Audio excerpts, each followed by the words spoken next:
Hey everyone, welcome again. Indailorai here. So today I'm so excited to share this video with you because a friend of mine from the Philippines, she just had her K1 visa interview at the Manila US Embassy. Yes, she just had her K1 visa interview last March 4, 2021. So I'm gonna call her right now and ask her a few questions about her K1 visa experience. Actually, I'm so glad that she accepted my request because she is a very private person, but still she did this video with me. Thank you so much, Sis Mafe, for accepting my request. I know a lot of K1 visa applicants out there are anxious about your application, but guys, I'm not saying that the Manila US Embassy is now open for normal processing of K1 visa interview. Actually,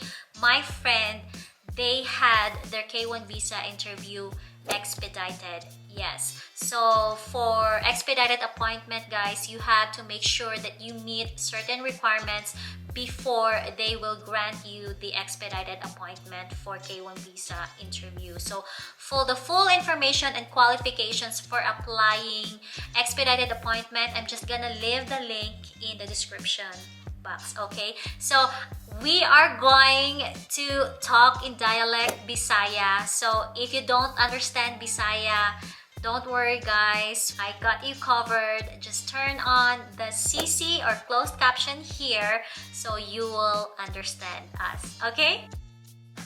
Ano na lang dalion nila to kay para ang atong mga viewers. Char!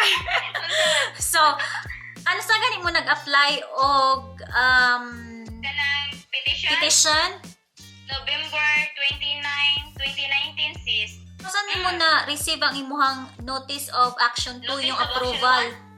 Kuan na-approve mi kay July 29, 2020. Tapos naamoy attorney sis, di ba? Oo, naa. Kano saan nag-apply ang attorney ninyo para i-expedite ang appointment na madali ang Ang inyong appointment interview? amo? Oo. Kuan sis, January? Oh, January 2021 onya. Pero kan unamo sa mag-expect pero sa pagka-February namin na-approve February. So nag-apply ang attorney expedited appointment January 2021 na, tapos na-approve dayon February 16, 2021. Pagkatapos nakadawat ka sa imong NVC notice. Sa NBC na ko sis kay February 20 o February 2021 sis. Kano sa ka nakadawat sa Manila US Embassy nga email sis kanang mga requirements nga imong dadon? February 23. Kano sa ka nakakuha og interview schedule sis? Di, ang schedule ako nga interview, ang US Embassy mo ay nagbuot sa ako ang interview date sa March 4 kay kuan man daw, expedite. Sila daw magbuot ang US Embassy. Tapos unsay mga ano sis, mga requirements nga imong gi-collect? Ang gidasis kay katong kuan. Ano passport nako, passport bio page, passport by page akong fiancé, iha affidavit of support, W2 ingana mga ito ka ng birth Sinumar. certificate sa akong fiancé, o sinumar, NBI, ano ba mga kanang PSA birth nako, PSA then birth. the divorce papers sa akong fiancé, iyahang katong pag-file mo sis ba iyahang form sa medical nga gipas na niya dito sa Expedited appointment. Oo. Oo. Iya sa kung gitigaan og form nga katong bitag approval in case kuno sis ba kung mangayo ang US Embassy niya ka interview iya kung gitigaan tong form niya nga nag-prove nga na siya medical history. Pictures Proof no? of relationship. Oo, proof of relationship. Katong naka-attach na katong boarding pass niya, itinerary, katong pictures na mo na ako nagidasis ingana. So, kano sa ka nagpa-medicals gani sis? March 3 dayon. Yung ang interview mo March 4. So pag March pag 4. medical nimo sis, unsay mong gidala sa medical lang nga ano ipakita sa security guard? Ako gida ato 2x2 nga picture uban ka buok then case ready NDC. Support bio page. Oo. O appointment sa SLIC confirmation. So, nakakuha ra kag medical appointment or wala available nga medical appointment sa SLEC? Ang ako sis, ang akong nakuha ni attorney March 23 sa medical. Ingnan ko silang attorney nga patawagon ko sa St. Luke's. Dinanawag ko sa St. Luke's. Yung ako nga, good morning ma'am. Yung medical ko, appointment March 23. Tapos, ingnan ko sa St. Luke's sis nga, ma'am, pwede yun kahit wala kang medical or meron ka ng appointment sa St. Luke's, pwede ka agad dumiretso. Mauna, kung gibuhat nga, dito ko. So, nag-walk-in na lang ka. Unsa ka orasan ni adto sa St. Luke's, sis? Mga ning adto ko dito sa St. Luke's, gikan ko diri sa balay, mga alas 4 sa kadlaw, naabot ko alas 6. Sa yuhad, dahil taas ng pila. Alas 6 sa buntag. Oh, taas ng pila, number 73 na ko. Oh, pag-abot na ko dito sa St. Luke's, signaog ko, tapos iya ko gibutan na tong guard niya, ma'am, para asa ka, di na ko nga, mag-medical sir para interview. Siya, at saka ma'am, expedite ko, expedite. Alam ma'am, di ba na makuha dayon? So, sige lang, bi, ka na. Sa requirements ni mo, matang, gibuha sa guard na ko, kay kato, tiga ko dahil form nga fill-upan, nga applicant name, nga na, form niya. Yang gikuha rin ako tupat ka 2x2 photos, then NVC letter of appointment, more to, yung gikuhaan sa co-assist, gikuha niya. Kuman, gistipliran niya, number 73 US, then mo to, gipasod ako sa guard. Yung human, pag entrance na ko sa St. Luke's, nga na ang guard na, ma'am, punta po kayo sa second floor. Para tawagan yung pangalan mo, sila na yung kung saan kayo pupunta. Nga to ko sa second floor. Yeah, human na sis, gitawag na ko, number 70 to 75 US, para mo to, gipasunod mi sa ground floor, kay mag-photo room. Dito na mi, din mo to, gitawag na ko ang nga na plito, picture. Pag human sa picture na mo sis, giingnan mi nga, ma'am, lingkod sa mo diri sa ground floor, kay kung mutawag na number sa 73 US, adto ka man kung asa ka nga counter. Sa gitawag naman akong number sis, number 73 US, proceed to counter letter K. So, dito ko sa counter sa letter K. Ang iyang ipangaylan ko sis kay kuan ra passport, original, o katong form nga, katong gihatag sa guard, o katong tanan nga requirements. Tapos, gi-check niya ang akong kuan. Tapos, interview ang US reception nga kaano-ano mo ko yung petitioner mo, then akong ilang fiancé, anong pangalan ng fiancé mo, then mo to niya siya, anong complete name mo at saka birthday mo to kung itubag niya, humananan siya, then saan ka sa US na yung fiancé mo, then mo to kung gisultihan sa complete sis na address, dalayo, o to na siya ako, kung unsay trabaho sa kong fiancé, then ako nga, pagkahuman na to sis, iya kong gitagaan og instruction nga asa ko buad to, then dito ko una sa 5th floor nagbayad. Pila yung bayad, sis? 17,025 pesos. Same din siguro sa ako, Yeah. Ang katong receipt na ko sis, na-adere gitaguan siya man, taguan ko nun ako. Human na sis kay 4th floor. Dito ko sa 4th floor. Dito sa 4th floor, di gitawa, timing sad nga akong apelido, gitawa nga. Sa counter na po sa 4th floor, ma'am, pilapi ni ma'am ha, kung pregnant ba or not pregnant. The rest, ma'am, siya, katong counter siya, ma'am, the rest, ma'am, ikaw na bahala kung nagka-chicken pox ba ka, nga. Moto, siya nga, para pilapan ni ma'am ha, sa kanaguan niya. Human, ma'am, kung tawag ko na gani imong apelido, ma'am, o pangan, sulod na ka dito sa dressing room, sa X-ray, mag-lab gown. Sige, moto, ipahubo ra bitaw. Nga na. Ang buhok kay gitali. Gipahit on, human. And then mo to, nisod na ko sa X-ray room siya. Ibutang ko no amuang gamit dito sa kilid, katong may mga basket. Mo to kuguan. Tapos iyon na po tong X-ray room nga, ma'am, punta ka sa 3rd floor. Urinary test o blood test. Upang mo kahion na to, so nagpa-blood test ko. Human, timing sa sis, pag human ako blood test, diri ata sa sa WAP. Tingin ko tong nurse na, ma'am, pwede na ko mangayo ka tong batol, kaya kahiun na dyan kayo ko, ma'am. Naya siya nga, ma'am, lingkod sa mama ka, ako i-check mo hang kanang katong photo room, kung ako ba dyan ko no to. ko sa CR. So nga, paggawas na ko, matagi ko na, pangan bitaw sis, nga na. Ipungatnan niya, human ato, pag human ako sa third floor, gipa urinary o blood test, gipabalik ko sa fourth floor, ka eye test, ay nga na, physical exam, weight, so to ka ng BP, nga na, pag abot ako dito una sis, ang giuna na ko, timbang, sunod sa timbang, katong height, man sa height, gitawag na kong pangan, number 73, proceed to the counter for the BP, dito ko na focuses, man na, pag kumana ko BP, pila po kayo dito papuntang eye test. Oo. Yeah. Nasa eye test sis, nagyatag na form nga, abot kita sa vaccine, kung na-vaccina na ka. Kanang diin the pita, naka-chicken pox, naka-buluton, nga na ba? Yan. Pag gumanan na, i-eye test na ko. Hindi na siya, ma'am, okay na ma'am. Then, humana to sis, kiingnan ko sa nurse nga laki nga, ma'am, walapan mo to, tapos, kain po kayo ng lunch, tapos balik ka agad ng 1:30 para physical exam. Dali ko kaon din. Then balik ka po ko. Then pag 1:25, nana ko dito, nagpila. Then physical exam, kaya ipalingkod ko dito sa doktora, sis niya. At itang papel tanan nga na ay mga informasyon, ihatag na ko sa doktora katong na ay mga weight, ipermahan nila manat, tatanan ba? Oo. Yung kato, iinan ko sa doktor nga, hatag ko nun ako ang akong passport nga original. Kayang tanawon mo to siya nga. Okay. Mo ako sa doktora nga. Buong pangalan mo sa ka-birthday na mo to din siya nga. Kuan siya nga. Ano po kayo ngayon? Pregnant ba or di? Hindi po ako pregnant. Mo to siya nga. Nagkabulutong. Nga na. Kung wala po dok. Siya nagka-chicken pox. Kung wala.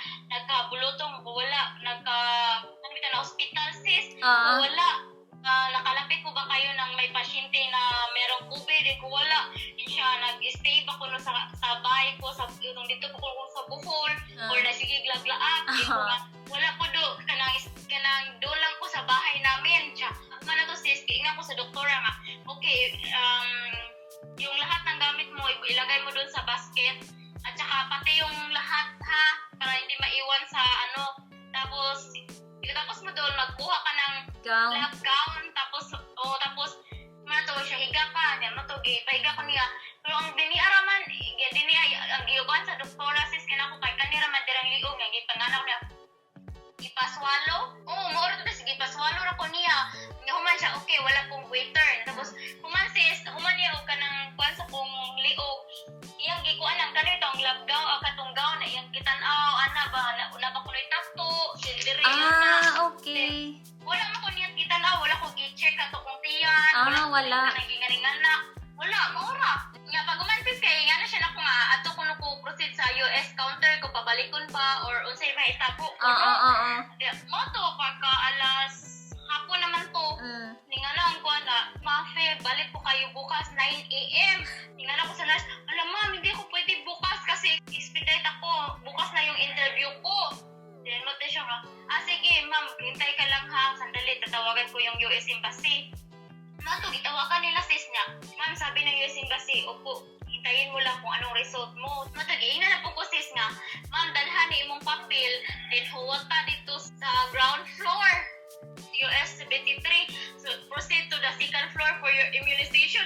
Pag nilakuli ko yung mag-vaccine ako, niya mo to, pag-vaccine ako sis, iyang gikuan tulog ka buo, katong varicella, MMR, tetanus. Kung ako vaccine sis, giingnan na po ko sa atong second floor nga, ma'am, ato ka magulat sa releasing area sa ground floor. Di mo to pa ground floor, nagawa ko dito, dinandala ko ang katong instructionan ko itong brown envelope nga dili ko no ablihan. Dalhon to na ko ni ka interview. Ang CD ug ang vaccine ibilin ra sa balay, pwede ra daw, pero katong brown envelope maray dalhon ko sa US. Sa embassy mo to nga Kaya ko niya katong resibo na ko, itong brown envelope, o CD, o katong vaccine, katong upat. Niya akong pagkaugman sis, ako interview 750. Ning ato ko dito, alas 6, naabot ko sa US Embassy. Daga nagtao? Niya, daga ng tao na ay 550 ang interview. Grabe. Na ay, niya, pagpila na ko dito sis, mga 745, 750, dungan mi, o ipasulod sa guard. Nya, pag-abot ako dito sa entrance, sa usa may musulod bitaw sa napoy guard nga nagkuha bitaw na mo barcode, nga imungan, Manila case, Okay, oo. ipapilit, Yahuman ato, gipasulod nami dito sa guard sa building, tapos ambutang na mo kung sa mga gamit kung nakay dag bag. Nya akong gidato sis kay wa mo ko nagdag bag ng kuanda documents ra na ko akong kwarta kay gisuod na ko sa envelope para sa atong kuan ba folder. Duha ka folder akong gidanya. Human na to ipaingon tong katong guard nga bai. Ma'am, lingkod lang sa daw mi kay magbuhat mi og kanang kami na sunod sa kanang kuan sa Filipino Consul. Di mo to pag window 50 na time na mo sis kay cameraman window 52 wala may abli ang lain nga Filipino Consul isa raman. Then ang yang gipangay na ko sis kay passport nga original, passport bio page, DS 160, affidavit of support, NBI, police clearance, birth certificate, Sinumar. Dayon sa yung pangutanan nimo. Anong pangalan mo, then anong birthday mo, then kaka-ano-ano mo yung petitioner mo, then ilan ko yung fiancé, then ilan po lahat sila nakatira sa bahay ng fiancé mo. Then akong inan nga, 4 ma'am. Then anong trabaho ng fiancé mo? Then akong, saan kayo nagkakilala ng fiancé mo? Then akong inan nga, nagkakilala kami sa online dating site called Filipino Kisses. Anong pangalan ng tatay at saka nanay mo? Kung siya check na siya sa akong requirements, tapos i-stipulan niya. Then tapos siya, ma'am, proceed po kayo sa window 32. Then i-scan ko no to ako ang DS 160. Then tapos balik ko niya. Then pagbalik na ko niya, hingnan ko niya nga, ma'am, proceed po kayo sa window 50 for finger scanning. Sa second step na sis. Ako ang finger scanning kay kuan ka ng Amerikano siya. Tenga na siya, hello, good morning. Good morning, ma. Siya nga, pakiano po yung passport mo sa likod, pakiharap dito, tapos inganan ako sis, nag-scan niya.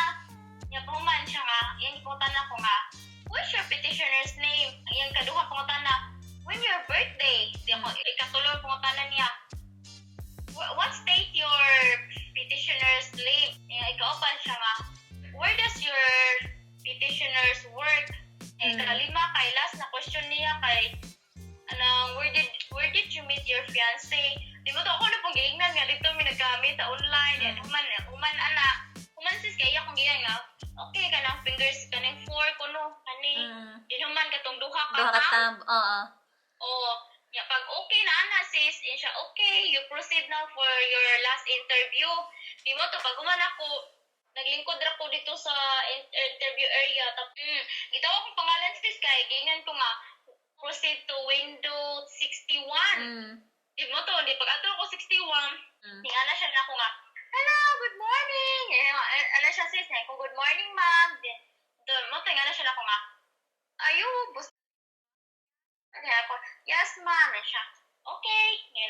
Pag kuan pa lang sis, pag check niya atong mga papel, check.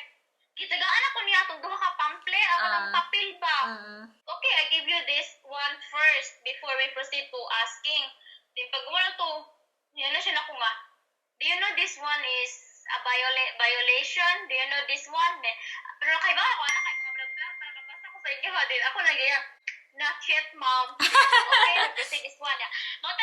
Mata nag-explain siya na ko nga, this one, if there's a violation there in the US after your marriage, like something, your husband is something doing not domestic good, so violence, oo. 911.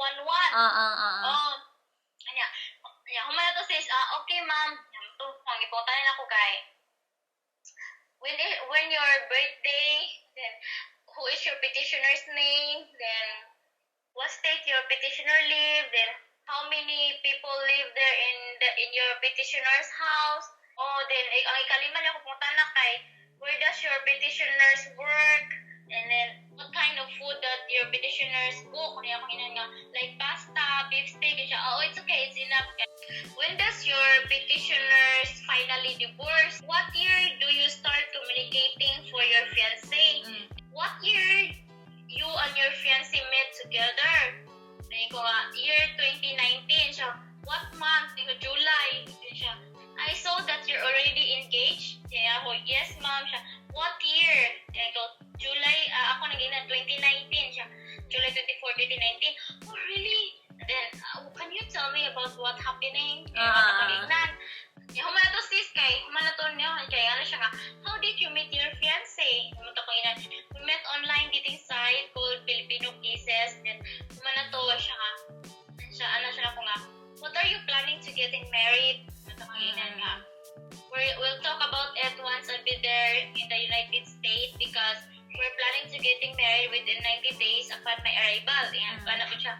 Then mo to, ningana siya na ako, sis. Yeah. That's good, you know already because that's our policy. It's 90 days Yes. where you will be there and then you're going to process your marriage. And said, ano ko niya, sis, yes ma'am. Then siya, how many times your fiancé visit here in the Philippines? Yan ako, one time. And mo to, pagka, kay, last niya po, tanong siya, I have something question for you but it's not hard. Then, abi na ko unsa? Do you want me to meet there in the United States? Yeah, mo to nga ako, yes ma'am. Then siya, Kanay sa imong konsul. Okay.